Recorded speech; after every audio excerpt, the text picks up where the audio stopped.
In this video, we'll discuss the nose being the most prominent mountain on the face, what it means for your 40s, and the hurdles and challenges you'll encounter during that time. Enjoy. When we're looking at face reading, one of the things we want to track and pay attention to is the nose.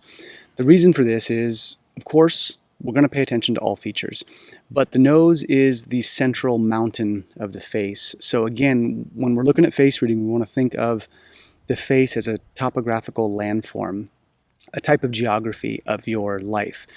And when we think about this, there's a lens that's called mountains and rivers. If you haven't seen my 5-minute crash course face reading video, check that out because I talk about mountains and rivers in the context of that video.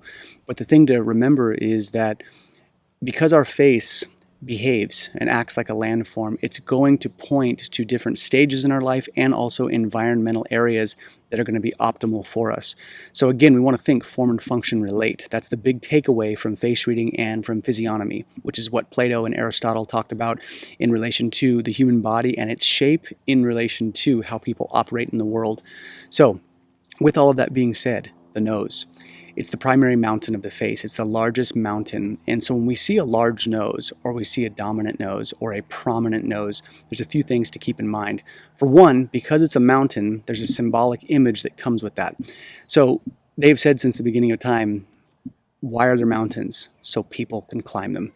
And so anytime we see a large nose, that means that that person likely is going to have some sizable mountains to climb. Now, in the context of the human experience, all of us are going to have to go through some very sizable hurdles. So this isn't to say that people with large, prominent noses are going to have a rougher time in life, but it means in terms of land terrain and quote-unquote life terrain, there are big challenges that you should likely be taking on and likely be climbing. This is especially true in the context of the 40s. So we have to remember that the face also, different areas of the face relate to different stages and ages in our life. The basic thinking is that the higher up on the face you are, the younger the themes are. The lower on the face we get, the older the themes get. And so the idea is that gravity is always pushing down on us. And we want to think about that as an environmental force. And therefore, because gravity is always pushing down on us, we want to think that our life current, to some degree, moving through the face, is going to operate in a similar fashion. As energy moves downward, throughout the course of our life, gravity always pushing on us. This is why we see older age associations lower in the face. So that being said, the nose relates to the 40s. And the thing you want to think about is that all people are going to have, again, hurdles that we have to go through, trials, tribulations, challenges. This is part of the human experience. But if you can remember that if a person has a prominent nose, a dominant nose, that means the period of their 40s are likely going to be very good. And if they have sizable challenges arise in their 40s, this is an optimal time to jump in and pursue that, because when we see dominance, we see something that's prominent or large, that means there is more chi and blood, there is more material form on that area of the face. Therefore, that means more resources can be allocated to that stage in life.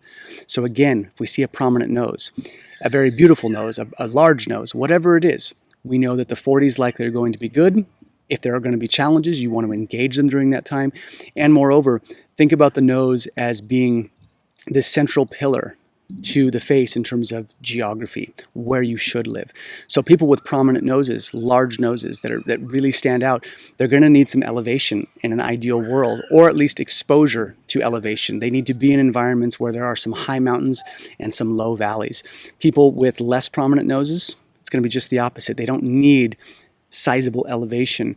But there's a lot of research around people with larger nostrils. They've looked at the Nordic peoples, people that were in these climates where it was very cold and very high. The nose and the nostrils were often larger because they had to breathe more. They had to have larger orifices to take in during those cold portions. Now, are there some exceptions to the rule? And if you go around certain cultures of the world that live in warmer places that have larger nostrils, you'll see that they do have large nostrils. So again, this isn't a blanket scientific statement across the board, but these are things to think about when we look at the nose.